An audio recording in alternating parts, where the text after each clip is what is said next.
आज है 23 नवंबर 2023 दिन गुरुवार।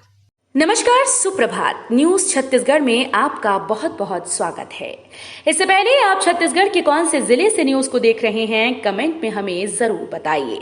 साथ ही डेली अपडेट रहने के लिए चैनल को सब्सक्राइब जरूर करें। बड़ी खुशखबरी, केंद्र के समान मिलेगा कर्मचारियों को महंगाई भत्ता, ईसी से मिली हरी झंडी।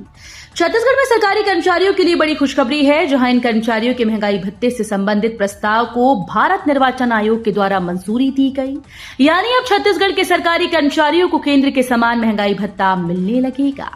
छत्तीसगढ़ कर्मचारी अधिकारी फेडरेशन ने निर्वाचन आयोग से अनुशंसा कर सरकारी कर्मचारियों को इसे माह 4% डीए देने की मांग की थी, जिसके बाद भारत निर्वाचन आयोग द्वारा इससे संबंधित प्रस्ताव को मंजूरी दी गई।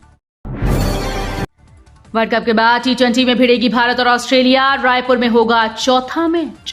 क्रिकेट वर्ल्ड कप के फाइनल में इंडिया और ऑस्ट्रेलिया के बीच खेला गया रोमांचक फाइनल मैच कोई भूल नहीं पा रहा। लगातार 10 मैचेस जीतने वाली टीम इंडिया जब फाइनल हार गई तो इसका दुख पूरे देश को हुआ। लेकिन क्रिकेट का रोमांच केवल वर्ल्ड कप तक नहीं था, अब भी फाइनल में पहुंचने वाली दोनों टीम्स के बीच भीषण मुकाबला होने वाला है। 23 नवंबर से 5 दिसंबर तक 5 T20 मैचेस की सीरीज खेली जाएगी। अपराध रोकने राजधानी में चलेगा अभियान। एसएसपी ने ली थाना प्रभारियों की बैठक।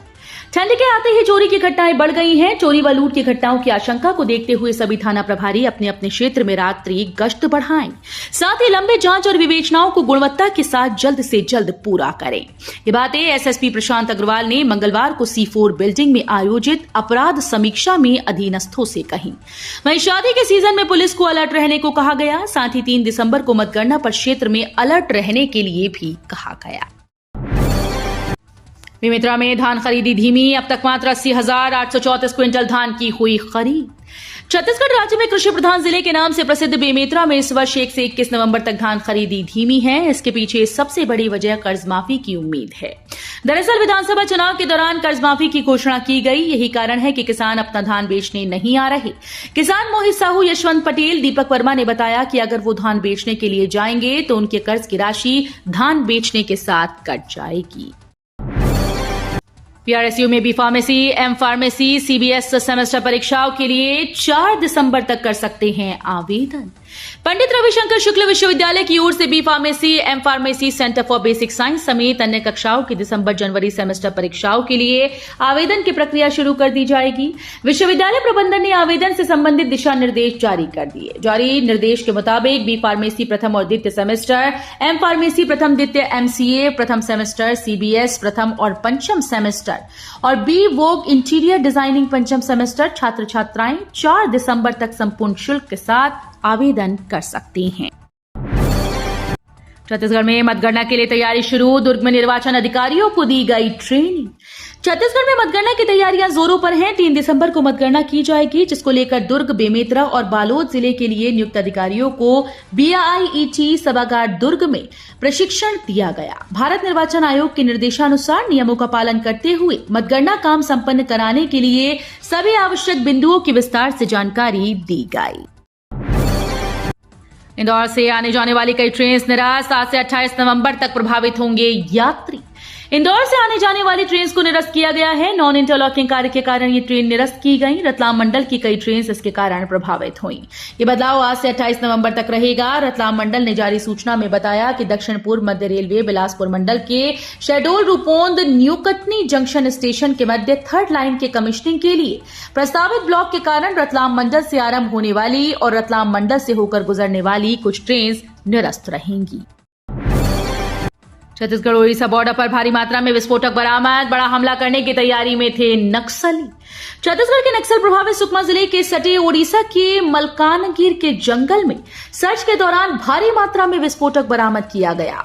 ये विस्फोटक नक्सलियों द्वारा डंप किए बताए जा रहे हैं। विस्फोटक ओडिशा के DVF और SOG की संयुक्त टीम ने बरामद किया।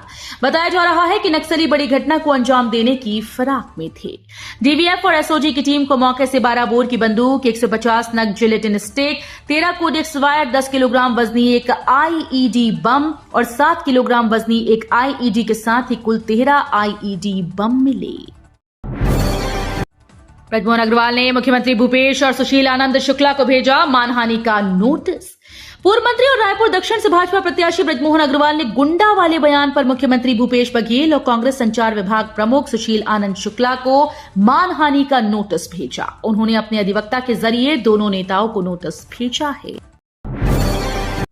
बिग बी के साथ हॉट सीट पर बैठेंगे छत्तीसगढ़ के छोटे उस्ताद विराट। वैसे तो प्रदेश के कई सामान्य और नामी व्यक्ति कौन बनेगा करोड़पति के मंच तक पहुंचकर पैसे जीतने और सदी के महानायक अमिताभ बच्चन से मिलने का सपना पूरा कर चुके हैं, लेकिन इस सीजन में केबीसी की हॉट सीट पर प्रदेश के 8 वर्ष के छोटे उस्ताद विराट अय्यर बैठने वाले हैं। शंकराचार्य सेक्टर 10 भिलाई के रहने वाले शतरंज खिलाड़ी विराट कौन बनेगा करोड़पति सीजन 15 पर किड्स जूनियर्स विशेष में नजर आएंगे। पूरक परीक्षा के नाम पर छात्रों से अतिरिक्त शुल्क। अटल बिहारी वाजपेयी विश्वविद्यालय से संबद्ध कॉलेजेस में पूरक परीक्षा के नाम पर छात्रों से अतिरिक्त शुल्क वसूलने का ताजा मामला सामने आया। छात्रों ने सहायक कुल सचिव परीक्षा को ज्ञापन सौंपकर इसकी शिकायत करते हुए संबंधित कॉलेजेस पर कार्रवाई करने की मांग की। मामले में विश्वविद्यालय ने जांच प्रारंभ कर दी है।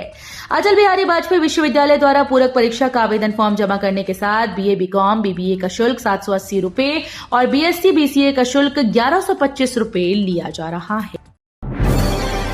कांग्रेस अध्यक्ष बैज ने फिर से कांग्रेस सरकार बनने का किया दावा। विधानसभा चुनाव के बाद मिल रहे रुझानों पर दावा करते हुए कांग्रेस ने कहा कि छत्तीसगढ़ में दोबारा कांग्रेस की सरकार बनेगी। मतदाताओं ने कांग्रेस के घोषणा पत्र पर भरोसा जताया है। भाजपा के घोषणा पत्र को जनता ने नकार दिया। प्रदेश कांग्रेस अध्यक्ष और सांसद दीपक बैज ने कहा कि कांग्रेस के घोषणा पत्र पर प्रदेश के हर वर्ग ने भरोसा किया है। शिवनाथ नदी के तट पर कार्तिक पूर्णिमा के अवसर पर 3 दिवसीय मेले का आयोजन। राजनांदगांव शहर से लगे शिवनाथ नदी के तट पर लगने वाले जिले के सबसे बड़े 3 दिवसीय मोहारा मेले की तैयारी शुरू कर दी गई। कार्तिक पूर्णिमा के अवसर पर यह मेला आयोजित किया जाता है। इस वर्ष इस मेले की शुरुआत 26 नवंबर से की जाएगी। शिवनाथ नदी के किनारे घास मैदान में यह मेला आयोजित किया जाएगा, जिसकी तैयारियां नगर निगम और जिला प्रशासन द्वारा की जा रही हैं। 3 दिवसीय मोहारा मेला कार्तिक पूर्णिमा के अवसर पर इस बार 26 नवंबर से शुरू होगा, जो 28 नवंबर तक चलेगा। 10 करोड़ का टैक्स बचाने के लिए 2 अरब का घोटाला।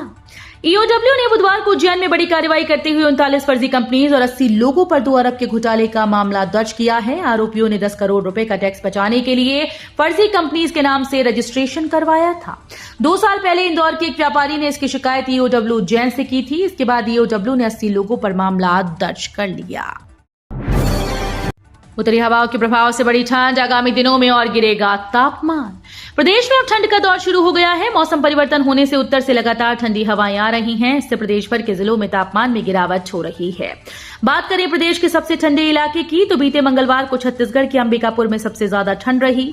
यहां पर न्यूनतम तापमान 13.4 डिग्री दर्ज किया गया। मौसम विभाग ने संभावना जताई कि इस साल कड़ाके की ठंड पड़ेगी।